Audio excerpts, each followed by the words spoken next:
Crimson Desert, a week away from release, and people have some concerns. All of that and more in today's video. According to Detective Seed, Pearl Abyss has done some suspicious things when it comes to sending review copies of Crimson Desert. Not only that, but for those of you who are excited for a physical copy of Crimson Desert, well, I've got a nasty little surprise for you guys. Starting off, this was posted by Detective Seed on March 12th. Digital Foundry was not just sent a PS5 review code for Crimson Desert, they were sent a whole ass PS5 Pro with Crimson Desert already downloaded onto the console. Bro, what are you talking about, man? And I don't know about you guys, but to me that sounds quite suspicious. I haven't heard of that many companies sending out an entire console so they can review a game. Was this done so they could not test the game on base PS5 too? Lol, I've never heard of anything happening before. To be fair, on March 13th, Detective Seed stated Digital Foundry had stated they received a PS5 Pro with the game because Crimson Desert could not be accessed through the PS Store with a code yet. This is due to their restrictions on when the game releases for digital and physical. I understand that you might not be able to access the game through a code or via the PlayStation Store. However, I do not understand why you could not simply download the game on a regular base PS5 and then send that to them. If you can get the game downloaded onto a PS5 Pro, logically speaking, you should be able to get the game downloaded onto a PS5. So I understand your reasoning. I'm just calling, hey, it's a little bit weird. You don't find that suspicious? You don't find that suspicious? You don't find that suspicious? I'm not saying that this is a smoking gun. I'm not saying that the game is going to be a total disaster on launch. I'm just saying it's a little bit weird, and I'm looking forward to seeing what Pearl Abyss has to say or what they're going to do to appease the anxiety that the masses are feeling. Because again, this game looks beautiful, and its biggest problem is that it looks too good to be true. And with them shipping the game out on PS5 Pro for reviews, well, you know what? It just doesn't tickle my fancy.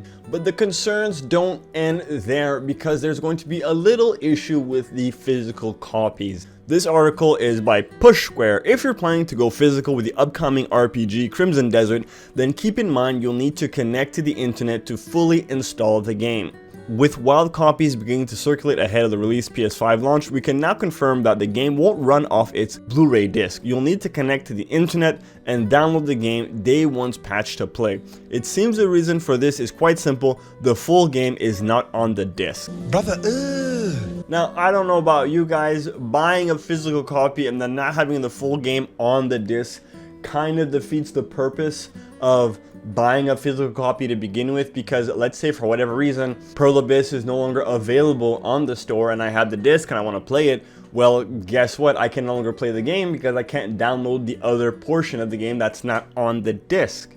So what's the point of even me buying a physical copy of the game? We're making an educated guess here, but images of the install process shows about 76 gigabytes being copied across. We know from the specs that the full game will occupy about 150 gigabytes on PC at least. So it's probably safe to assume, even with compression, the PS5 version will be roughly similar in size, and Pearl Abyss has opted not to ship 2 Blu-rays here, which I can understand not wanting to ship 2 Blu-ray discs because that will incur additional costs.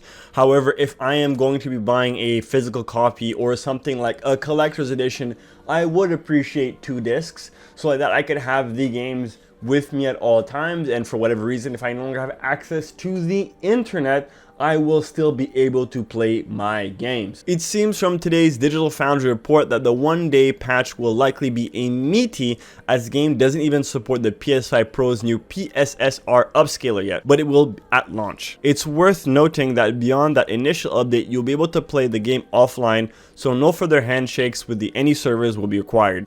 Nevertheless, this is bad news for purists and preservation fans who like knowing their full library will forever be available on discs. That's exactly the same issue I have with it.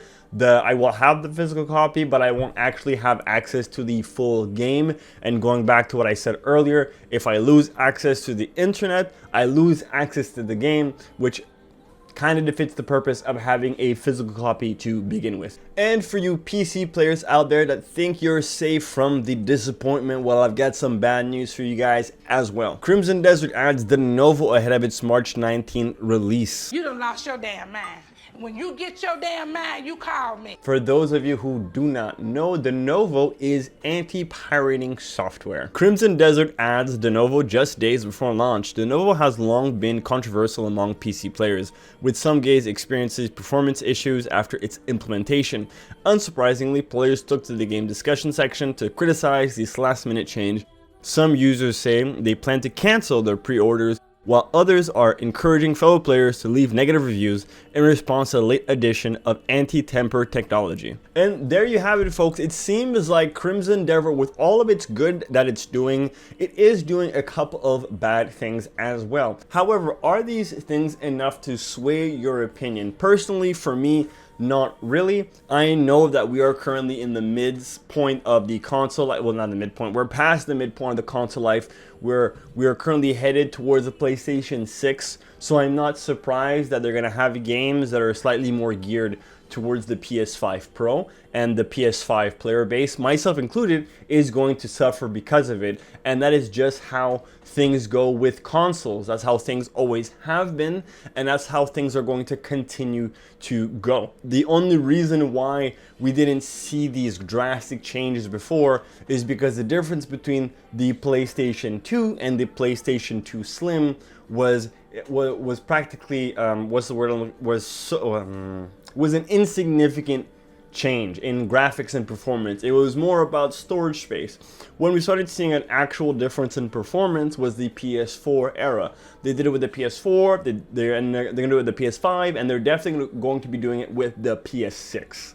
However, I will say that the whole not having the full game on a disc is quite upsetting. For me, it really defeats the purpose of even buying a physical copy. I was planning on picking up a physical copy of Crimson Desert because of how hyped I was for the game, and I want to support developers that take risks on their game. But once again, if the game isn't on the disc, then there's just no point in me going to the store and then picking up a physical copy. And personally, I don't really know why they're adding this Denuvo to their game, because piracy is more of a accessibility problem. It's a service problem, not really a game problem. If the service is good, people will buy the product, and Steam is a fantastic platform, so I don't really see them encountering so much piracy. But then again, I don't know the analytics behind of it. Maybe there is a serious piracy problem in Korea because this is a Korean studio. I don't know what it's like behind the scenes. But that's going to be it for today's video. Let me know what you guys think in the comment section down below. Are you guys still hyped for Crimson Desert? Because I know I am. Let me know your thoughts in that comment section while you're down there. Don't forget to like, share, favorite, and subscribe, because it puts a smile on my face. As always, thanks so much for watching, and I'll see you guys next time. Peace. Let's hit 500 subs.